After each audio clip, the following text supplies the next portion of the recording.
नमस्कार दोस्तों। आज का दिन गौतम बुद्ध नगर के लिए बेहद ही खास है क्योंकि जिस प्रोजेक्ट का पूरे देश को इंतजार था, मतलब जेवर का नोएडा इंटरनेशनल एयरपोर्ट, अब एक और बड़ी मंजिल पार कर चुका है। नोएडा इंटरनेशनल एयरपोर्ट को डीजीसीए से एरोड्रोम लाइसेंस मिल गया है, लेकिन इसके साथ ही एयरपोर्ट को अब डीजीसीए की 18 शर्तों को मानना होगा। आगे हम जानेंगे वीडियो में क्या होने वाली है वो शर्तें। मैं हूं आयुष वर्मा और आप देख रहे हैं यमुना एक्सप्रेसवे गुरुदेव रियल एस्टेट का ऑफिशियल यूट्यूब चैनल, जहां हम आपको यमुना एक्सप्रेसवे और ग्रेटर नोएडा के रियल एस्टेट और इंफ्रास्ट्रक्चर से जुड़ी हुई महत्वपूर्ण अपडेट्स देते रहते हैं। तो चलिए जानते हैं जेवर एयरपोर्ट से जुड़ी इस बड़ी खबर को और करते हैं इसका पूरा एनालिसिस।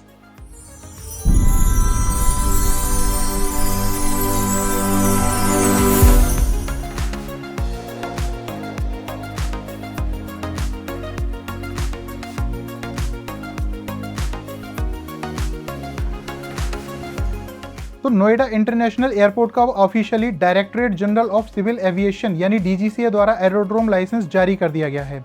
इस लाइसेंस के साथ ही एयरपोर्ट को विमानों की लैंडिंग और डिपार्चर के लिए अधिकृत कर दिया गया है, यानी टेक्निकली अब एयरपोर्ट कमर्शियल फ्लाइट ऑपरेशंस के लिए तैयार माना जा रहा है। लेकिन दोस्तों यहाँ पर एक महत्वपूर्ण बात है, ये लाइसेंस पूरी तरह से अनकंडीशनल नहीं है। एयरपोर्ट ऑपरेटर को डीजीसीए की 18 अलग अलग शर्तों का पालन करना होगा। डीजीसीए द्वारा जारी किए गए लाइसेंस में airport operator Yamuna international airport private limited को कई ऑपरेशनल और सेफ्टी रिलेटेड कंडीशंस दी गई हैं। इनमें मुख्य रूप से शामिल है एविएशन सेफ्टी स्टैंडर्ड्स का पालन, एयर ट्रैफिक मैनेजमेंट सिस्टम की monitoring, runway safety protocols, emergency response system and passenger security arrangements. और डीजीसीए ने साफ कहा है कि अगर इन शर्तों का पालन नहीं किया जाता है तो एयरपोर्ट लाइसेंस सस्पेंड या कैंसिल भी किया जा सकता है, यानी एयरपोर्ट ऑपरेशंस अब डीजीसीए की स्ट्रिक्ट मॉनिटरिंग में चलेंगे।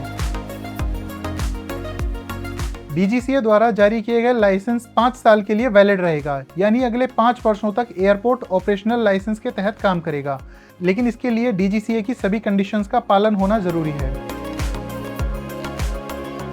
अगर हम थोड़ा पीछे जाएं तो जेवर एयरपोर्ट की टाइमलाइन के कई बार डिले हो चुकी है। ओरिजिनली इस एयरपोर्ट को सितंबर 2024 में ऑपरेशनल होना था, लेकिन बाद में टाइमलाइन अप्रैल 2025 तक शिफ्ट हो गई थी और कंस्ट्रक्शन प्रोग्रेस तथा अप्रूवल्स की वजह से लॉन्च डेट आगे बढ़ती रही। डिले के पीछे कुछ मुख्य कारण थे, जिसमें पैसेंजर टर्मिनल्स कंस्ट्रक्शन अनफिनिश्ड था, एयरपोर्ट इंफ्रास्ट्रक्चर फिनिशिंग का कंप्लीट ना होना, रेगुलेटरी अप्रूवल्स का ना मिलना और सिक्योरिटी क्लियरेंस प्रोसेस में डिले होना शामिल था। लेकिन अब सबसे बड़ी बात यह है कि BCAAS सिक्योरिटी क्लियरेंस और डीजीसीए लाइसेंस दोनों ही मिल चुके हैं, जिससे ये प्रोजेक्ट अब फाइनल लॉन्च स्टेज के बेहद करीब पहुंच चुका है।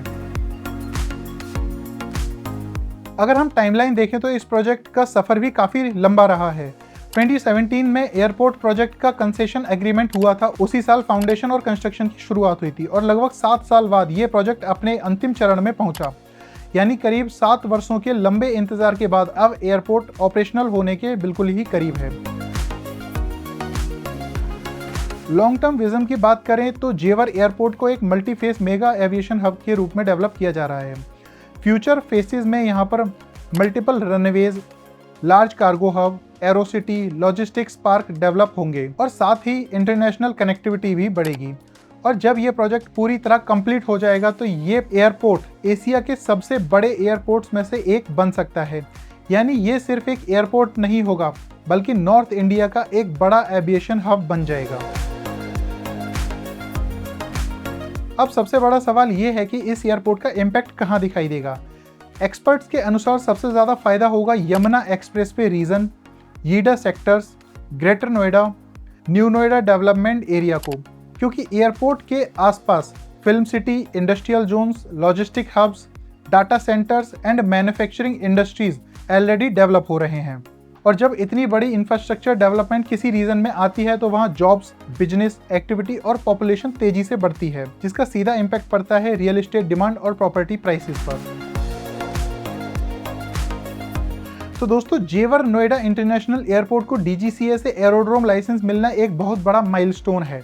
एयरपोर्ट टेक्निकली रेडी है और रेगुलेटरी अप्रूवल्स पूरे हो चुके हैं। BCAAS सिक्योरिटी क्लियरेंस और डीजीसीए लाइसेंस मिलने के बाद एयरपोर्ट लॉन्च होने के बेहद ही करीब है, यानी अब वह दिन ज़्यादा दूर नहीं जब जेवर एयरपोर्ट से पहली फ्लाइट उड़ान भरेगी। और जैसे ही ऐसा होगा, यमुना एक्सप्रेसवे और गौतम बुद्ध नगर कि डेवलपमेंट को नई रफ्तार मिल जाएगी। तो अगर आप भी यमुना एक्सप्रेसवे या ग्रेटर नोएडा में इन्वेस्टमेंट करने का सोच रहे हैं तो आप हमसे कॉन्टैक्ट कर सकते हैं। डिटेल्स नीचे स्क्रीन पर मेंशन है। वीडियो पसंद आई हो तो लाइक करें, चैनल को सब्सक्राइब करें और इस अपडेट को ज़्यादा से ज़्यादा लोगों तक शेयर ज़रूर करें। मिलते हैं अगली वीडियो में एक और बड़ी रियल एस्टेट अपडेट के साथ। जय हिंद, जय भारत।